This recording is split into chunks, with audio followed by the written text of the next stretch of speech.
আজ ২৬শে অগ্রহায়ণ ১৪২৮ বঙ্গাব্দ। আমি আবহানিক মুন্সি ফরহাদ আজকে হাজির হয়েছি আলিম যারা এইচএসসি পরীক্ষার্থী, শুধুমাত্র এইচএসসি পরীক্ষার্থীদের জন্য আজকের আমার এই আয়োজন। তোমাদের সকলকে স্বাগত জানাচ্ছি। তোমাদের সাহিত্য পাঠ পদ্যাংশ থেকে কাজী নজরুল ইসলামের সাম্যবাদী কবিতার প্রথম পর্ব নিয়ে আজকে হাজির হয়েছি। তো সাম্যবাদী কবিতাটা পরিবর্তন করা হয়েছে নতুন সিলেবাসে, এটা পুরাতন সিলেবাস অনুযায়ী। তো পাঠে চলে যাচ্ছি। কাজী নজরুল ইসলাম সম্পর্কে কিছু কথা বলা জরুরি। সেটা হলো, কাজী নজরুল ইসলাম জন্মগ্রহণ করেন 1899 সালে। আর 1899 সালে আরও জন্মগ্রহণ করেন আমাদের রূপসী বাংলার কবি জীবনানন্দ দাশ, বনফুল বলাইচাঁদ মুখোপাধ্যায় 1899। তারপরে আছে ইংরেজ কবি আর্নেস্ট হেমিংওয়ে 1899, ফজিলাতুন্নেসা 1899। তো এভাবে অনেক বিশিষ্ট মানুষ এই সনে জন্মগ্রহণ করেন। এটা একটা মনে রাখার কৌশল, টেকনিক। আর 1976 সালে মৃত্যুবরণ করেন। এই 1976 সালে মৃত্যুবরণ করেন আরও আছে অনেকেই। আমাদের পল্লী কবি জসিমউদ্দিন মৃত্যুবরণ করেন। আমাদের মজলুম জননেতা মাওলানা আব্দুল হামিদ খান ভাসানী এই 1976 সালে মৃত্যুবরণ করেন। তো এভাবে সনের যে প্রাপ্ত নাম্বারটা, এভাবে সনটা মনে রাখা যায়। তো কাজী নজরুল ইসলাম বিদ্রোহী কবি হিসেবে আমাদের বাংলা সাহিত্যে খ্যাত। জাতীয় কবি উপাধি পান অনেক পরে, তাই আমরা বিদ্রোহী কবি হিসেবে বা সাম্যবাদের কবি হিসেবে তাকে জানি, প্রেমের কবি। কিন্তু তিনি বিদ্রোহী কবি খেতাব উপাধি লাভ করেন অগ্নিবীণা কাব্যগ্রন্থের মাধ্যমে। অগ্নিবীণা কাব্যগ্রন্থ প্রকাশ হয় 1922 সালে, যখন তার বয়স 23 বছর চলে। তখন এই অগ্নিবীণা কাব্যগ্রন্থের দ্বিতীয় কবিতা হলো বিদ্রোহী। এই কবিতা প্রকাশ হওয়ার পরে তার উপাধি হয় বিদ্রোহী। তো তারপরে তার সৈনিক জীবন আছে 1917 সাল, তখন তিনি 10ম শ্রেণীতে পড়তেন, দরিরামপুর হাই স্কুল, ময়মনসিংহ, ত্রিশাল থানাধীন। তো এভাবে অনেক ইতিহাস আছে। কাজী নজরুল ইসলামকে নিয়ে আমি ভিন্ন ক্লাস তৈরি করব, সেখান থেকে জানা যাবে। তো আজকে কবিতায় চলে যাই। কবিতার আজকে প্রথম পর্ব। কবিতার নাম সাম্যবাদী। সাম্যবাদীটা আমরা ইংরেজিতে বলবো কি? কমিউনিজম।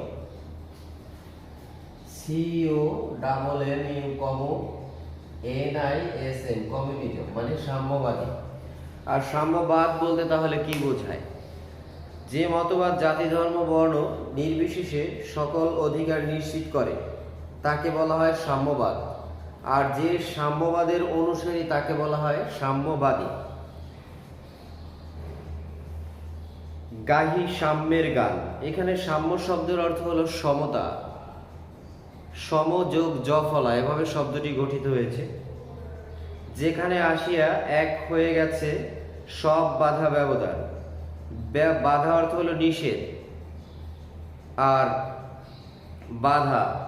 আর এই শব্দটা সংস্কৃতে বদ্রি শব্দ থেকে আসছে। এখানে লিখে দেই বদ্রি, ব ধয় র ফলায় দীর্ঘ ইকার। সংস্কৃতে বাধা শব্দটা বদ্রি শব্দ থেকে আসছে। ব্যবধান, ব্যবধান অর্থ আড়াল, দূরত্ব। মানে এই সাম্যবাদ চেতনায় যারা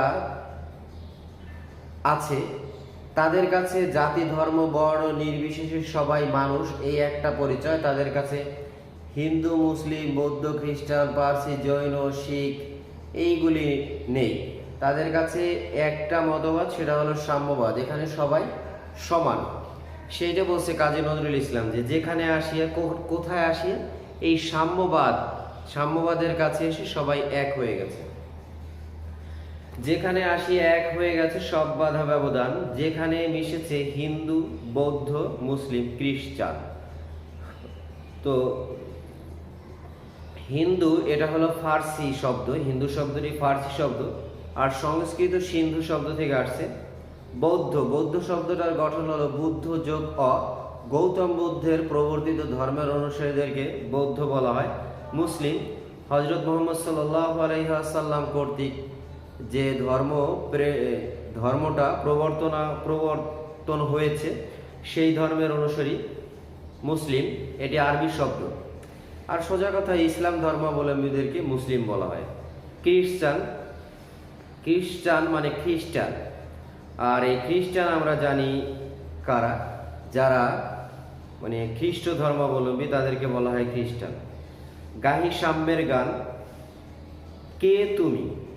পার্সি, এখানে পার্সি শব্দের অর্থ বলতে বোঝা হলো পার্সি, পারস্য দেশের অধিবাসী। পারস্য বলা হয় এখন বর্তমান যে ইরান, ইরানকে বলা হয় পার্সি।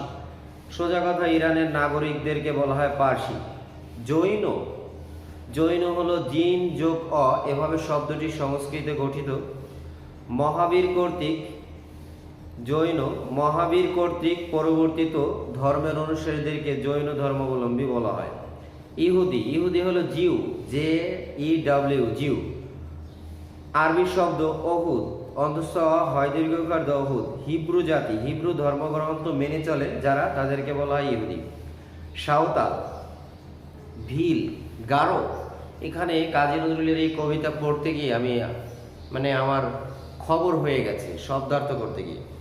সাঁওতাল, সাঁওতাল হলো নৃগোষ্ঠী, আর স্ত্রীলিঙ্গে বলা হয় সাঁওতালিনী, অর্থাৎ সামন্তপাল, তাদেরকে সামন্তপাল বলা হয়। আর সাঁওতাল আমরা জানি আমাদের উপজাতি সাঁওতাল, তারা বিদ্রোহের জন্য খ্যাত, সাঁওতাল বিদ্রোহ তারা করেছিল। ভিল, ভিল শব্দটা আমার কাছে অনেক সুন্দর একটা বিষয় লাগে। ভিল শব্দটা এটিও উপজাতি, তবে অর্থ হলো ধনুক। ভিল শব্দের শাব্দিক অর্থ ধনুক। ভারতের তৃতীয় বৃহত্তম উপজাতি, যারা জানে না তাদের জন্য একটা চমক এই কাজী নজরুল ইসলামের কবিতার প্রথম পর্বটা। ভিল শব্দের শাব্দিক অর্থ ধনুক, ভারতের তৃতীয় বৃহত্তম উপজাতি। রাজস্থানে 39%, শতকরা 39% জনসংখ্যা ভিল উপজাতি। আর এরা তীরন্দাজিতে পটু, মানে তারা তীর ছুটতে নিক্ষেপ করতে পটু। ভাষা হলো ভিলি, ভয় দীর্ঘইকার লয় রসি, এখানে লেখা আছে ভয় দীর্ঘইকার ল, ভিল, আর ভাষাটা হলো ভিলি। আর এরা সবচেয়ে পারদর্শী নৃত্যতে, ঘুমর ও গে, এই দুইটা নৃত্যে এরা খুব পারদর্শী। এরপরে আছে গারো, গারো হলো উপজাতি, ভাষা হলো মান্দি। আমরা জানি যে মান্দি এদের একটা ভাষা আছে আচি, কিন্তু এটা পূর্ব ভাষা, মানে ভাষার আমাদের যেরকম ভাষা গোষ্ঠী আছে এরকম, ওটা হলো মান্দি। ধর্ম হলো সাংসারিক, হিন্দু বা মঙ্গোলীয় ভাষা গোষ্ঠীর অন্তর্ভুক্ত। আর এদের ভাষার নাম আচিক, ভাষার কোনো লিপি বা অক্ষর নেই। ধর্ম হলো খ্রিস্ট, অনেকে এখানে ধর্ম আছে সাংসারিক, তবে খ্রিস্ট ধর্মাবলম্বীও হয়ে থাকে আর কি। ক্লিয়ার? তো ধর্ম হলো খ্রিস্ট, আর এদের ভাষার কোনো কি লিপি বা বর্ণ বা অক্ষর নেই। কনফুসিয়াস, চারবাক চালা, চেলা বলে যাও বলো আরো, বন্ধু যা খুশি হও। এখন এই কনফুসিয়াসকে, কনফুসিয়াস হলো 551 খ্রিস্টপূর্বাব্দে জন্মগ্রহণ করেন আর 479 খ্রিস্টপূর্বাব্দে মৃত্যুবরণ করেন। বাবার নাম হলো কংহি, মা হলো হানঝং, মা হলো হানঝং। আসল নাম হলো কংফুতজু, আসল নাম হলো কংফুতজু। আর ইনি হলেন চীনা দার্শনিক। এই হলো ছোট পরিচয় তার, এই কনফুসিয়াস। আমরা জানি যে চীনা দার্শনিক বিখ্যাত তিনি। তারপরে হলো চারবাক, চেলা, চেলা সবই বলতেছি। চারবাক হলো গুরু বৃহস্পতির দর্শন হলো চারবাক, তারা নাস্তিক। এটা ওই সময় যারা চারবাক ছিলেন, চারবাকের আমলে তাদেরকে নাস্তিক বলা হতো। তাদের কাছে পার্থিব সুখই প্রধান। যারা চারবাক মানে চারবাকের অনুসারী ছিলেন, তাদের কাছে পার্থিব সুখই প্রধান ছিল, তারা বস্তুবাদী ছিলেন। আর চারবাক শব্দের অর্থ হলো দাঁত দিয়ে চিবানো, শাব্দিক অর্থ হলো দাঁত দিয়ে চিবানো। তাদের সময় সবচেয়ে লিখিত বই ছিল তত্ত্বপপ্ল ব সিংহ, এই বইটা ওই সময় বিখ্যাত ছিল। আর এই তাদের কাছে বস্তুবাদ হলো আসল। আর কমিউনিজম, যারা সাম্যবাদে, কাজী নজরুল ইসলাম বস্তুবাদী ছিলেন না, কিন্তু কাজী নজরুল ইসলাম ছিলেন মানুষের অধিকার আদায়ের বাণীতে শ্রেষ্ঠ। কবি তো অনেকেই আছে, তাহলে সাম্যবাদের কবি কেন একজন? তোমাদের কাছে এই কোশ্চেনটা রইল। এইচএসসি তো পরবর্তী উচ্চ শিক্ষা নেবে, একটু চিন্তা ভাবনা করবে যে পৃথিবীতে, বাংলাদেশে, বাংলা সাহিত্যে এত কবি থাকতে সাম্যবাদের কবি কেন একজন? আর কি কবি সাম্যবাদের নেই? চেলা, চেলা শব্দটা আসলে, চেলা শব্দের শাব্দিক অর্থ গুরুর যে সঙ্গী থাকে তাকে বলা হয় চেলা। আর যদি আমরা আরো সুন্দর করে নেই, এটি হিন্দি শব্দ। চেলা বলতে বোঝায় শিষ্য। পেটে পিঠে কাঁধে মগজে যা খুশি পুঁথি ও কেতাব বল। কেতাব শব্দটা আরবি, অর্থ হলো বই। আর পুঁথি শব্দটা এটা হলো পূর্বেকার একটা সাহিত্য। শব্দটা পুস্তিকা সংস্কৃত, প্রাকৃত হলো পুথিয়া। এইখান থেকে হিন্দি শব্দ আমরা বলে থাকি পথি। এই পথি থেকে আমরা বাংলা সাহিত্যে বলে থাকি পুঁথি। পুঁথি আবার একটা চন্দ্রবিন্দু আছে, পুঁথি। তো হাতে লেখা প্রাচীন বইকে বলা হয় পুঁথি। আমরা ওই যে চর্যাপদ, চর্যাপদ কিন্তু পুঁথিরই একটা অংশ বিশেষ। আবার আলাওল, আলাওল কিন্তু পুঁথি টাইপের লিখেছেন। বিসমিল্লাহ প্রভুর নাম আরম্ভ প্রথম, এইরকম আর কি। পুঁথি সাহিত্য অনলাইনে পাওয়া যায়, আগেকারটাও পাওয়া যায়। কেতাব কোরআন, পুরাণ, বেদ, বেদান্ত, বাইবেল, ত্রিপিটক। এখানে কোরআনটা হলো আল্লাহ প্রেরিত হযরত মুহাম্মদ সাল্লাল্লাহু আলাইহি ওয়াসাল্লামের উপরে নাজিল হয় কোরআন। হেরা পর্বতের গুহায় বসে রাসূল সাল্লাল্লাহু আলাইহি ওয়াসাল্লামের অনুসারী, হযরত মুহাম্মদ সাল্লাল্লাহু আলাইহি ওয়াসাল্লামের অনুসারীরা, মুসলমান ইসলাম ধর্মাবলম্বীরা এই কোরআন তাদের পবিত্র ধর্মগ্রন্থ। আর পুরাণ, পুরাণ শব্দটা এটা আসলে মিথোলজি। বিষ্ণু পুরাণ আছে, উদাহরণ দিই, গ্রিক পুরাণ আছে, বিষ্ণু পুরাণ আছে। আর এটা আর একটা আছে, গ্রিক পুরাণটা হলো গ্রিক মিথোলজি, আমরা শুনি অনেক সময়। আর বিষ্ণু পুরাণ হিন্দু ধর্মাবলম্বীদের কাছে অনেক শোনা যায়, মিথোলজি, এটা শাব্দিক অর্থ। আর পুরাণ যোগ পৌরাণিক, প্রাচীন কাহিনী অবলম্বনে। আর এটা তাদের একটা গ্রন্থ, মেইন কথা হলো এটা। আর বেদ, বেদ শব্দটা হলো ব্রহ্মার মুখ থেকে নির্গত অমোঘ বাক্য। বেদ শব্দটা হলো ব্রহ্মার মুখ থেকে নির্গত অমোঘ বাক্য। অমোঘ বাক্য, অমোঘ শব্দটা যদি ভাঙাই হবে ন মোঘ। আর ন মোঘ শব্দটা, অমোঘ শব্দ বলতে বোঝায় আসলে ব্যর্থ হয় না এমন, এটা হলো অমোঘ। আর যদি এইটার চারটা খণ্ড আছে, বেদের চারটি খণ্ড আছে। একটা হলো ঋগ্বেদ, সামবেদ, যজুর্বেদ, অথর্ব। আবার বলছি, বেদের হলো খণ্ড চারটি, ঋগ্বেদ, সামবেদ, যজুর্বেদ, অথর্ব। এরপরে আছে বেদান্ত। বেদান্ত বেদ যোগ অন্ত, এভাবে শব্দটা গঠিত। বেদের শেষ ভাগকে বলা হয় বেদান্ত। ক্লিয়ার? বেদের শেষ ভাগকে বলা হয় বেদান্ত। এরপরে আছে ত্রিপিটক। গৌতম বুদ্ধ প্রবর্তিত যে ধর্মগ্রন্থ বৌদ্ধ ধর্মাবলম্বীরা পড়ে থাকে তাদের গ্রন্থকে বলা হয় ত্রিপিটক। আর জেন্দাবেস্তা, গ্রন্থ সাহেব পড়ে যাও যত শখ। এখন জেন্দাবেস্তা কি? জেন্দাবেস্তা একটা, এটাও একটা ধর্মগ্রন্থ, জেন্দাবেস্তা। তো জেন্দাবেস্তাটা পারস্যের অগ্নি উপাসকদের একটি ধর্মগ্রন্থ। আবেস্তা, তার ভাষা হলো জেন্দা, এই দুইটা মিলে। আবার বলছি, পারস্যের অগ্নি উপাসকদের ধর্মগ্রন্থ আবেস্তা, আর তার ভাষার নাম হলো জেন্দা, এই যেই জন্য বলা হয় জেন্দাবেস্তা।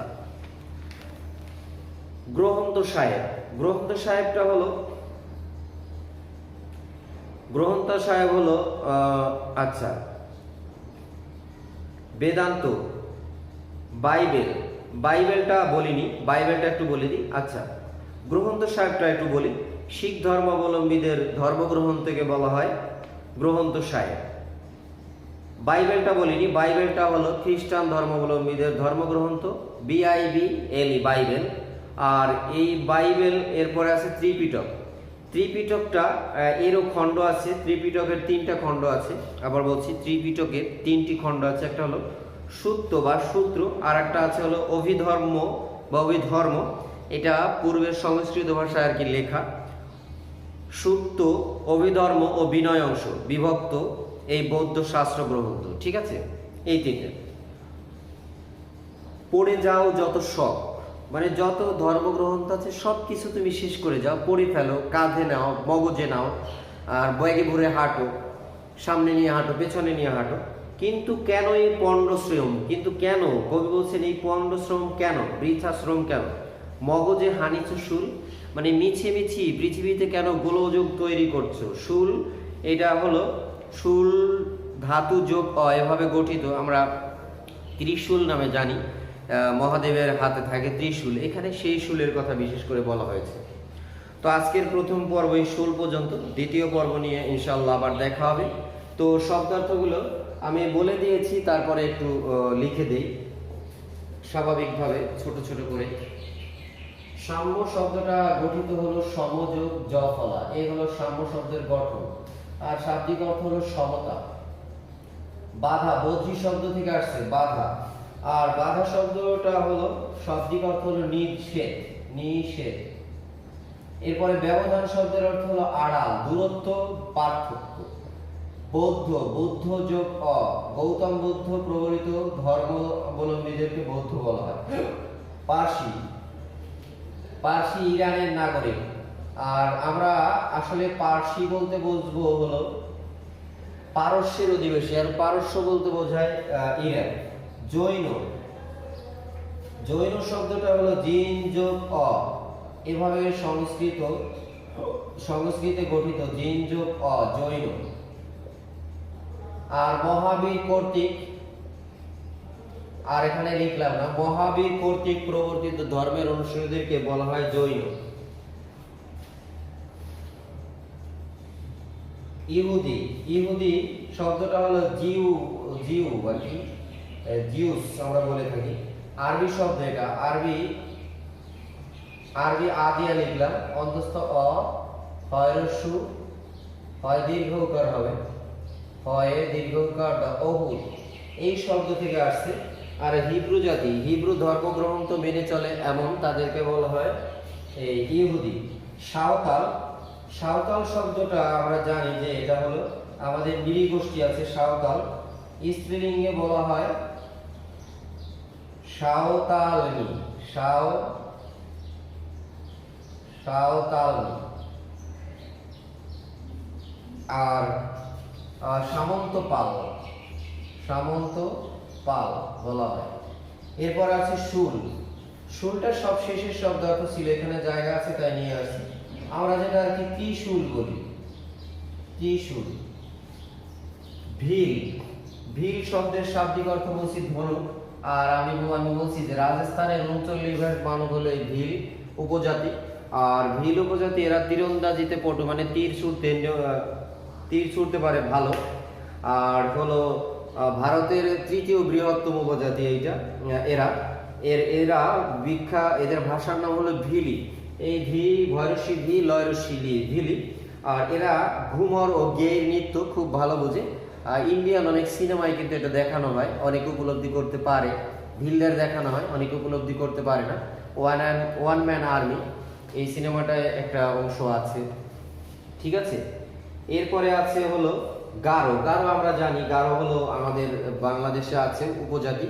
এদের ভাষার নাম হলো মান্দি, যেটা এরা ভাষা বঙ্গলীয় ভাষাগোষ্ঠীর অন্তর্ভুক্ত, আচিক ভাষা বলে আমরা যেটাকে জানি। আর এদের কোনো লিপি বা অক্ষর নেই, আর এরা উপজাতি। এরপরে আছে হলো কনফুসিয়াস, চীনা দার্শনিক। কনফুসিয়াস হলেন চীনা দার্শনিক। আমি তো এনার পরিচয় মোটামুটি ভালো করে বলে দিয়েছি পূর্বে। এরপরে আছে চারবাক। চারবাকটা এই চারবাক একজন লোক ছিলেন না, গুরু বৃহস্পতির দর্শন চারবাক। আর তারা নাস্তিক, পার্থিব সুবিধাদের প্রধান বলা হয় তাদের নাস্তিক, তারা বস্তুবাদী। আর চারবাক শব্দের অর্থ, শাব্দিক অর্থ হলো দাঁত দিয়ে চিবানো, দাঁত দিয়ে চিবানো, চিবানো। ওকে। চেলা, চেলা হলো এটা হিন্দি শব্দ, শব্দটি অর্থ হলো হিন্দি শব্দটির অর্থ হলো শিষ্য। আর পুঁথি, এটা পুঁথি বলতে বোঝায় হাতে লেখা প্রাচীন বই, হাতে লেখা প্রাচীন বই, হাতে লেখা প্রাচীন বই। জেন্দাবেস্তা, এটা জেন্দাবেস্তা ও পারস্যের মানে আগেকার অগ্নি উপাসকদের একটি ধর্মগ্রন্থ হলো জেন্দাবেস্তা। পারস্য বলতে ইরান, এখন যে ইরান ওখানেই তারা বসত করত। পারস্যের অগ্নি উপাসকদের একটি ধর্মগ্রন্থ, সেটাকে বলা হয় আবেস্তা, আর জেন্দা হলো তার ভাষা, এই মিলে হলো জেন্দাবেস্তা। আর গ্রন্থ সাহেব হলো শিখ ধর্মাবলম্বীদের ধর্মগ্রন্থের নাম গ্রন্থ সাহেব। পণ্ডশ্রম মানে হলো বৃথা শ্রম, বৃথা শ্রম। তো এই কবিতার সারাংশ কথা এটা যেটা মূল কথা একটু শুনি।